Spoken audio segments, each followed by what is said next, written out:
Assalamualaikum warahmatullahi wabarakatuh.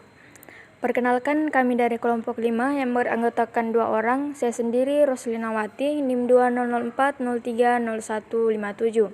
Dengan rekan saya, Raswan, NIM 2004030171. Pada video kali ini, kami akan menjelaskan tentang sistem moneter internasional. Terlebih dahulu, kita harus mengetahui pengertian sistem moneter internasional. Dalam ekonomi internasional dikenal suatu sistem yang memungkinkan suatu negara dapat saling berhubungan satu dengan yang lain. Sistem tersebut disebut sebagai sistem moneter internasional. Sistem moneter internasional menunjukkan seperangkat kebijakan, intuisi, praktik, peraturan, dan mekanisme yang menentukan tingkat di mana suatu mata uang ditukarkan dengan mata uang lain. Menurut Shapiro tahun 1992. Selanjutnya yaitu sejarah dan perkembangan sistem moneter internasional. Yang pertama, sistem standar emas 1876 sampai 1913. Sistem standar emas internasional muncul mulai tahun 1870-an di Inggris. Pemerintah Inggris menetapkan nilai pound sterling dengan emas. Perkembangan industri yang terjadi di Inggris serta perdagangan dunia yang makin berkembang pada abad 13 menambah kepercayaan dunia terhadap emas. Kepercayaan ini diperkuat dengan ditemukannya tambang emas di Amerika dan Afrika Utara. Standar emas berbeda dengan mata uang fiat atau fiat money. Dengan menggunakan standar emas, nilai mata uang didasarkan pada emas, pemerintah tidak bisa seenaknya menambah jumlah uang yang beredar karena suplai yang dibatasi oleh suplai emas. Dengan proses tersebut, kurs mata uang bisa dijaga selama negara-negara di Indonesia memakai emas sebagai standar mata uangnya. Inflasi yang berkepanjangan tidak akan terjadi di dalam situasi semacam itu. Dengan adanya Perang Dunia I tahun 1919 sampai 1923 serta Depresi Dunia tahun 1931 sampai 1934, negara-negara di Eropa dilanda inflasi serta ketidakstabilan politik atau sistem moneter internasional menjadi kacau. Kekacauan ini menimbulkan kurang kepercayaan dunia terhadap pound sterling yang masih dikaitkan dengan emas. Pound sterling makin lama makin lemah posisinya. Kelemahan ini ditambah keharusan Inggris untuk memberi bantuan kepada Jerman. Pada tahun 1931, Inggris meninggalkan standar emas dan pound sterling jauh nilainya, diikuti oleh dolar Amerika. Yang kedua, periode Perang Dunia tahun 1914 sampai 1994. Perang Dunia I mengakhiri standar emas klasik. Periode antara kedua perang dunia secara umum ditandai oleh kekacauan perdagangan dan keuangan internasional. Terjadinya fluktuasi kurs sejak akhir perang sampai tahun 1925, kecuali di Amerika Serikat yang kembali ke standar emas dalam tahun 1919. Mulai tahun 1925, suatu usaha dilakukan untuk menetapkan kembali standar emas, akan tetapi runtuh tahun 1991 pada waktu Depresi Besar. Kemudian disusul dengan periode persaingan devaluasi. Ketika negara-negara mencoba untuk mengekspor pengangguran mereka atau kebijakan mengemis tetangga mereka, tarif, kuota, dan pengawasan nilai tukar juga meluas. Dengan akibat volume, perdagangan dunia berkurang hampir setengahnya. Kecenderungan deflasioner dapat diatasi sepenuhnya sewaktu negara-negara dipersenjatai kembali untuk Perang Dunia Ketiga. Yang ketiga, periode kurs tetap. Periode ini dimulai dengan perjanjian Bretton Woods. Melalui perjanjian ini, semua negara menetapkan nilai tukar mata uangnya, mulai emas, tetapi tidak diharuskan memenuhi konvertibilitas mata uang mereka dalam emas. Negara anggota diminta menjaga kursnya dalam batas 1% naik atau turun, dan bersedia menjaga kurs tersebut. IMF membantu negara anggotanya dalam rangka menjaga kurs mata uangnya. Tekanan spekulasi menyebabkan sistem kurs tetap tidak layak lagi dipertahankan. Pasar keuangan dunia sempat tutup selama beberapa minggu dalam bulan Maret 1973. Ketika pasar tersebut dibuka, kurs mata uang dibiarkan mengambang sampai ke kurs yang ditentukan oleh kekuatan pasar. Yang keempat, post Bretton Woods. Pada tanggal 22 Juli 1944 diadakan suatu konferensi moneter internasional yang dikenal dengan The Bretton Woods Conference yang dihadiri oleh 44 negara. Konferensi tersebut bertujuan untuk menyusun rencana pembuatan sistem moneter.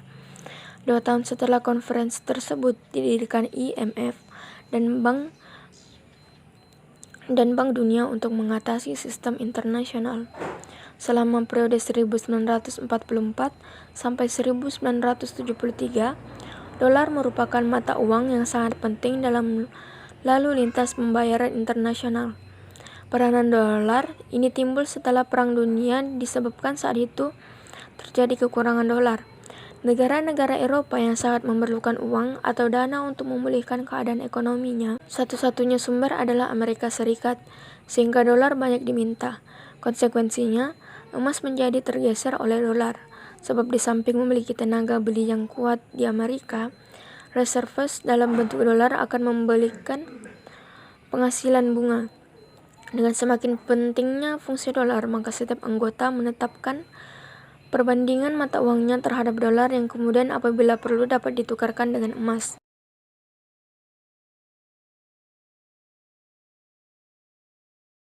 DMI beranggotakan 134 negara, di antara 10 negara maju mempunyai posisi yang sangat kuat di dalam mengambil keputusan.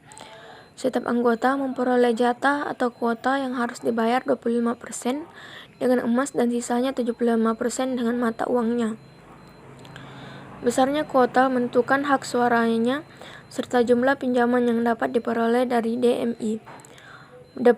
Dan pertama, DMI dengan sendirinya 25% terdiri dari emas dan 75% berbagai mata uang negara diberikan kepada dalam mata uang negara lain yang harus ditukar dengan mata uang negara pinjaman. Yang kelima, sistem semenjak 1976. Semenjak 1976, sistem moneter internasional merupakan campuran antara kurs tetap dengan kurs berubah-ubah. Mata uang yen, dolar, Kanada, Prancis, dan Swiss berfluktuasi tergantung dari permintaan dan penawaran. Sering juga penguasa moneter negara-negara tersebut melakukan campur tangan di pasar valuta asing untuk mengurangi fluktuasi kurs yang berlebihan. Caranya, apabila negara mengalami defisit dalam neraca pembayaran, kurs valuta asing cenderung naik. Untuk mencegah hal itu, bank sentral menjual valuta asing. Demikian juga apabila surplus di dalam neraca pembayaran, bank sentral membeli valuta asing di pasar uang, mengurangi penurunan kurs. 5 negara Eropa, Jerman Barat, Belgia, Luxembourg, Swedia, Netherlands, dan Norwegia mengadakan pengaturan secara tersendiri. Kurs tetap berlaku di antara mereka tetapi berubah-ubah secara bersama-sama terhadap mata uang negara lain. Sistem kurs semacam ini mengambang bersama-sama, menghasilkan fluktuasi yang menyerupai ular yang kemudian disebut snake-like. Negara-negara Eropa dan Jepang telah melepaskan ikatan mata uangnya dengan dolar Amerika Serikat. Dengan demikian, telah merupakan mata uang yang mengambang. Namun demikian, dolar masih memegang peranan penting dalam lalu lintas pembayaran internasional. Pembayaran luar negeri, kebijakan campur tangan dalam valuta asing oleh bank sentral, catatan statistik, dana moneter internasional, dan Perserikatan Bangsa-Bangsa masih menggunakan dasar mata uang dolar. Berikutnya ada bursa valuta asing. Nah, bursa valuta asing ini merupakan tempat atau lembaga yang memperdagangkan berbagai jenis mata uang asing, di mana bursa valuta asing ini diselenggarakan oleh bank pemerintah dan bank swasta nasional serta bank swasta asing yang sudah menjadi bank devisa serta lembaga yang mengkhususkan kegiatan dalam perdagangan mata uang asing. Ada 4 jenis pasar valuta asing yang wajib kita ketahui. Yang pertama itu ada pasar spot, yaitu di mana transaksi pertukaran valuta asing dilakukan untuk pertukaran yang segera, yaitu selambat-lambatnya 2 hari kerja. Yang kedua ada pasar forward, yaitu pasar berjangka yang mana transaksi jual beli valuta asing dilakukan untuk penyerahan di masa yang akan datang atau penyerahan di luar area spot, dan kurs yang digunakan adalah kurs forward. Yang ketiga ada pasar futures, adalah pasar dengan kontrak perdagangan valuta asing yang menetapkan besarnya volume perdagangan valuta asing pada waktu itu, harga dan tempat tertentu yang telah disepakati. Dan yang keempat atau yang terakhir ada pasar opsi atau option market. Itu pasar yang menggunakan kontrak didasarkan hak untuk menggunakan opsi atau tidak. Contract option atau kontraknya adalah tipe kontrak alternatif yang dapat dibeli atau dijual oleh para spekulan atau perusahaan. Berikutnya ada mekanisme nilai tukar mata uang. Ada 5 mekanisme untuk menetapkan nilai tukar. Yang pertama itu free float atau clean float, di mana pada mekanisme ini nilai tukar mata uang suatu negara terhadap negara lainnya ditentukan oleh interaksi supply dan atau demand. Demand untuk mata uang tertentu terhadap mata uang lain dipengaruhi oleh 3 aspek. Yang pertama perubahan price level, yang kedua ada perbedaan suku bunga, dan yang ketiga ada pertumbuhan ekonomi. Berikutnya selain dari free float ada managed float atau dirty float, yaitu mekanisme managed float memungkinkan pemerintah untuk mengintervensi pasar pertukaran mata uang untuk mengurangi ekonomi equity yang diakibatkan oleh free float. Namun, risiko free float dapat menyebabkan terjadinya inflasi serta menyebabkan terancamnya neraca pembayaran luar negeri karena membahayakan ekspor. Oleh karena itu, dalam rangka mengurangi volatility, intervensi bank sentral diperlukan 3 pendekatan intervensi. Yang pertama ada smoothing atau daily fluctuation, di mana bank sentral aktif dan teratur dalam periode tertentu membeli dan menjual mata uangnya terhadap mata uang lain untuk memuluskan transisi perubahan nilai tukar. Yang kedua ada leaning against the wind, yaitu kebijakan moderat seperti ini dimaksudkan untuk mencegah terjadinya fluktuasi yang drastis dalam jangka waktu pendek akibat adanya peristiwa moneter internasional yang dampaknya temporer. Yang ketiga ada universal hedging, yaitu mekanisme hedging ini dilakukan oleh pemerintah untuk melindungi kepentingan ekspornya dari fenomena upward downward exchange rate.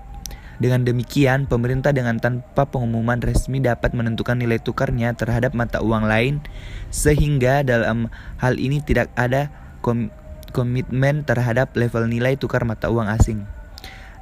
Selain adanya free float, managed float, kemudian ada target zone agreement, yaitu di mana dasar dari pada pembentukan mekanisme target zone agreement ini adalah adanya kepercayaan dari beberapa ekonom bahwa negara-negara industri maju dapat mengurangi volatilitas nilai tukar mata uangnya dengan cara membentuk situasi analisis untuk menetapkan nilai tukar tetap mata uangnya. Kemudian, bila terjadi peristiwa menguat atau melemahnya nilai tukar mata uang salah satu negara anggota terhadap mata uang negara anggota lain, maka bank sentral negara masing-masing akan menjual atau membeli mata uang masing-masing. Karena kebijakan moneter masing-masing negara anggota yang berbeda ditambah dengan neraca pembayaran luar negeri masing-masing anggota yang bervariasi, maka pada tahun 1993 terjadi pooling atau pengotak-ngotakan isu, di mana negara dengan nilai tukar yang lebih kuat cenderung menetapkan nilai tukar terhadap DM Jerman seperti gulden Belanda, FF Belgia Prancis, Luxembourg, dan Kroon Denmark. Yang keempat itu ada fixed rate system, di mana pada mekanisme fixed rate system ini setiap negara anggota bersepakat untuk menjaga target tingkat nilai tukar mata uangnya, di mana bank sentral secara aktif berjual beli mata uang di forex market apabila nilai tukar mata uangnya akan melenceng dari stated par value pada persentase di atas jumlah yang ditolerir. Nah, terdapat 4 cara untuk menstabilkan kembali nilai tukar. Yang pertama ada foreign borrowing, yaitu cara ini menyembuhkan secara temporer defisit neraca pembayaran. Tetapi bila berbicara terhadap dampak jangka panjang, hal ini bukan merupakan alternatif pemecahan yang baik. Kemudian ada austerity, di mana kombinasi dari penggunaan belanja pemerintah dan meningkatkan pendapatan melalui pajak. Dengan naiknya pajak, maka national income akan berkurang sehingga dampaknya diharapkan dapat mengurangi impor yang pada akhirnya akan mengurangi defisit neraca perdagangan. Berikutnya ada kontrol terhadap harga dan gaji.